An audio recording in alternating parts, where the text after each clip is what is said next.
Assalamualaikum and good day. My name is Nur Aisyah Sofia and this presentation is about Goodwood Residence Development Project. Project context and objectives. Effective project management is critical for delivering complex developments like the proposed Goodwood Residence, a 40-story high-rise in the Klang Valley. This report established a structured framework to organize resources and monitor progress, ensuring the project navigates high-rise complexities and regulatory requirements to meet its defined scope, schedule, and budget. Planning strategies and strategy value. We utilize key tools such as the Work Breakdown Structure (WBS) and Gantt chart to develop a comprehensive plan covering everything from project charter to risk assessment. By implementing these rigorous planning practices, we enhance decision making and stakeholder communication, significantly increasing the likelihood of successful project delivery. Starting with the project charter. The project aims to deliver a premium, family-oriented high-rise residential development consisting of 678 residential units together with supporting amenities such as parking, landscaping, and communal facilities. The key stakeholders include the developer UOA Development Berhad, the project management team, consultants such as the architects, civil and structural engineer, M&E engineer and the quantity surveyors, as well as contractors, suppliers and local authorities. The project duration is planned from January 2019 to October 2033, in line with approved timeline stated in the charter. The total development budget is estimated at 500 million, which represents the overall development cost at a strategic level. The project charter serves as the foundation for all planning decisions and provides clear objectives, constraints, assumptions, and success criteria for the project. At the top of the chart is the developer. The developer provides the project funding, set the development objective, and make the final decision. Directly below the developer is the project manager. The project manager coordinates the whole project and controls time, cost, and quality. All consultant and contractor report to the project manager.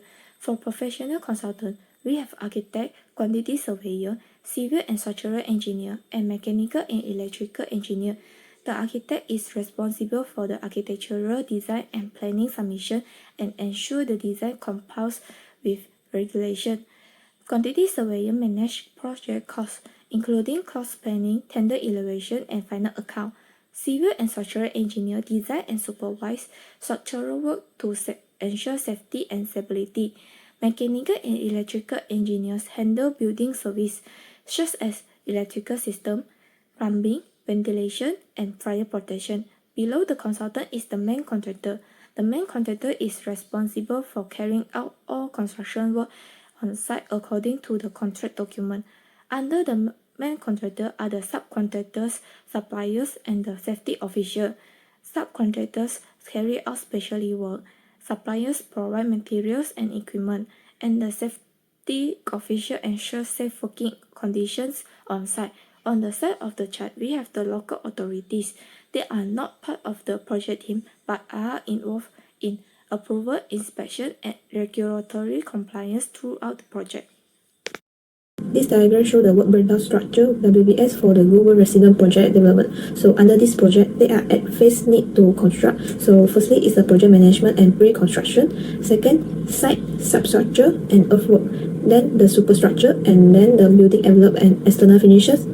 And then the mechanical, electrical, and plumbing MEP, following with the interior finishes and fit out, and then the amenities, landscape and infrastructure, and lastly the testing, commissioning, and close out. Hi everyone, I'm Tay Po Sheng, and I will guide you through the work breakdown structure for the Goodwood Residence project. We will begin with project management and pre-construction. It is not just about scheduling, it involves preparing the integrated project plan and securing critical approvals.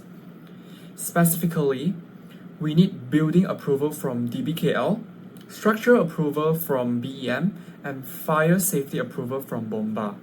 We also focus on safety management to comply with DOSH and OSHA standards before work starts. Next, we move to site substructure and earthworks. Once we clear the site vegetation, we begin the basement excavation using earth retaining structure or ERSS.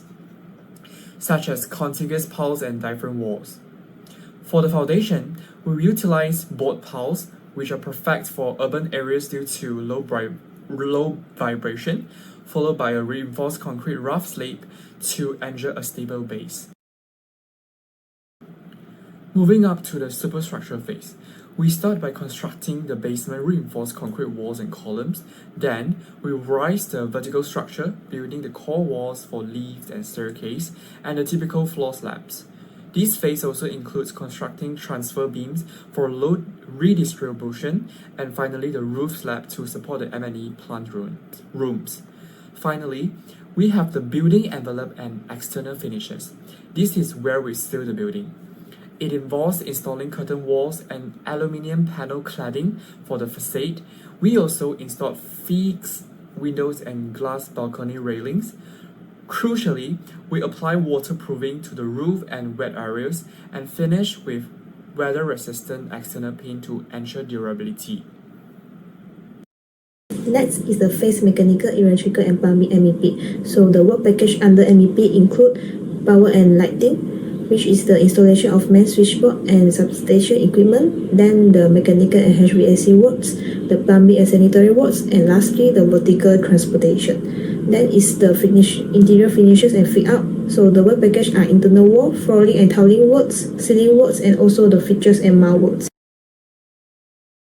Next is the phase amenity, landscape and infrastructure. So firstly is the car park and access. Then is the facility deck construction like gym room, swimming pool, and lastly the landscaping and hardscape work, which is creating the walkway and pavement for residents. So and lastly the last phase for WBS is testing and commissioning and close out. So the work package include testing and balancing to ensure the MEP system are commissioned, and then the handover and authority approval, and lastly the defect liability and documentation. I will talk about the project schedule development. So firstly is a schedule approach and methodology. So there are two types of methodology under this category. So firstly, scheduling methodology, which are the Gantt chart and Microsoft project, and then the assumption. So it assumes that the site and weather condition without disruption, and then the time delivery of material, availability of labor, and lastly, it assumes that there is no significant design change on site.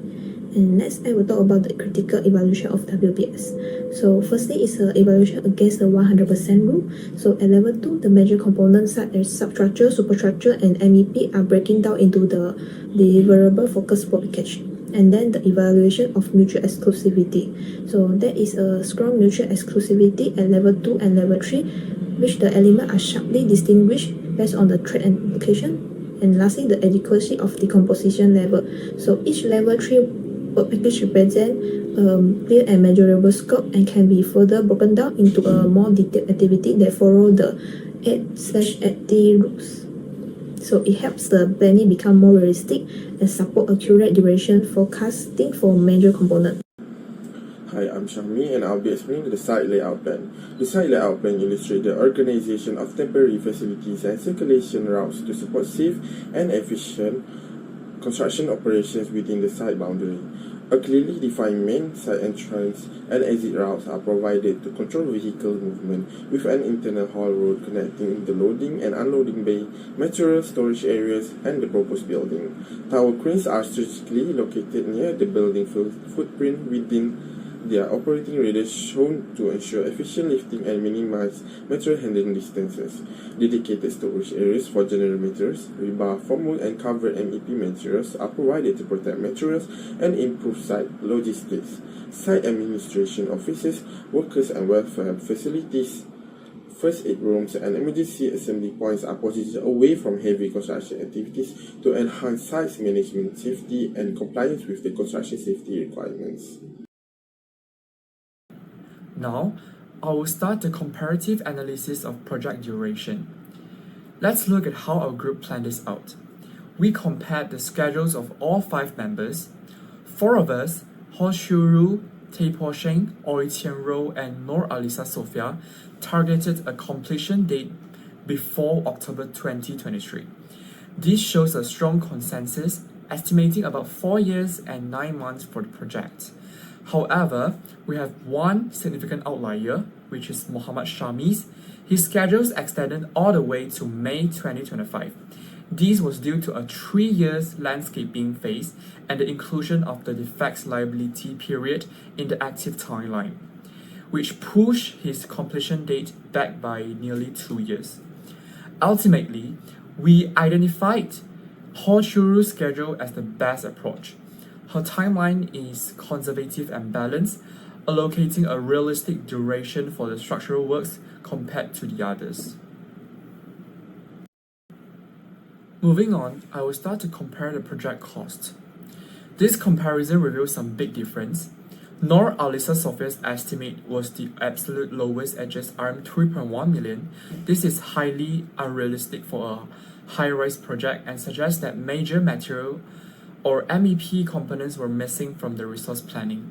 On the other hand, Tay Po Sheng had the highest cost at nearly $10 million due to a very detailed resource planning. However, the best cost estimate comes from Oi Qian Ro. Her total of $9.1 million is realistic for this scale. Most importantly, she included baseline cost tracking, meaning she planning a budget and track performance against it. Her structure cost of $4.9 million is also the most accurate for a 40-story tower.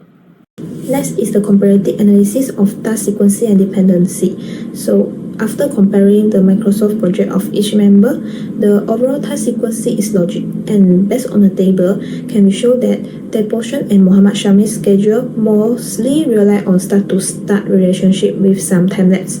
When justified floor by floor, it enhances realism and shorten the project duration, but the dependency will compress the program instead of reflect the real site constraint. Next, Noor Alisa Sophia's schedule mostly depends on the finish-to-start relationship that guarantee clarity and reduce the possibility of illogical sequencing. And lastly, Ho Churu's and Oi Qian Ro's schedule reflect a moderate concurrency by using finish-to-start for critical work and limited start-to-start to allow flow-to-flow progress. So some broad task grouping will reduce the clarity of thread dependency. So in short, Noor Alisa's project schedule is more realistic as it is low risk and more achievable among each member. Next, I will start the comparison of milestone and critical path for each member. First, Oi Qian Ro's schedule mainly use a simple timeline. Milestones are weak and there is no real critical path. It can show the general sequence of work, but it is unrealistic for controlling time and delays. Next, Noor Alisa Sophia's schedule use strong and clear phase milestone. However, task links are weak and there is no clear zero-flag critical path. This makes the schedule suitable for progress reporting but weak for real-time control. Muhammad Shami's schedule is between milestone planning and critical path planning. It includes many milestones and some critical paths. However, many work run in parallel, so the critical path is not always clear. Tay Po Sheng's schedule uses a full critical path schedule. Milestones are linked directly to real site activity. All major work form one clear critical path. Ho Churu's schedule uses clear milestones, and a basic critical path is formed from start to handover. However, some work are not fully linked, so some risks might still be hidden. The schedule is realistic, but not as detailed as a full critical path schedule. In conclusion, milestone-based schedules are useful for showing progress, but only a full critical path schedule can effectively control project time and delay risks. So Tay Po Sheng's schedule is the most realistic because it clearly shows the critical path and delay impact. Among the 6 schedules reviewed, Noor Alisa's plan emerges as the most efficient and practical. It achieved project completion by September 2023, nearly 2 years earlier than Shami's extended schedule in May 2025, while maintaining a linear cost of $3.12 million compared to the much higher budgets in Oi Qian Ro and Tay Po Sheng's plan, $9 to $10 million. Resource allocation is balanced. The developer or project manager is heavily engaged in the early feasibility and planning stages, but responsibilities are delegated effectively during construction, preventing technical roles from being overloaded.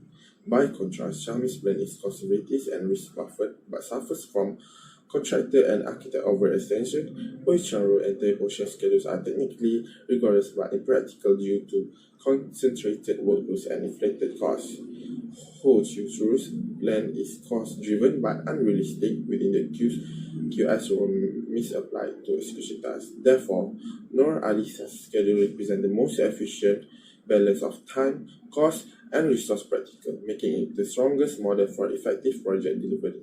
Is the final evaluation and integration. Each project plan demonstrated different strengths. Ho Chiu Ru's schedule showed strong time realism. Ocean Ru's plan demonstrated the most realistic cost allocation.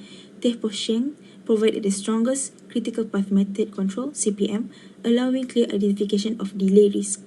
Muhammad Syahmi plan presented a clear project structure. After evaluating all the findings, Noor Ali's was evaluated as the most realistic overall.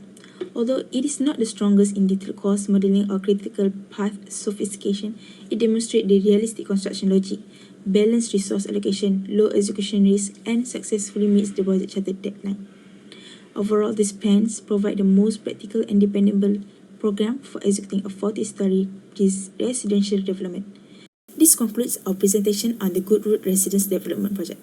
Through this project, we gain valuable insights into how different planning approaches significantly affects project outcomes in terms of time, cost, and risk. That's all from us. Thank you.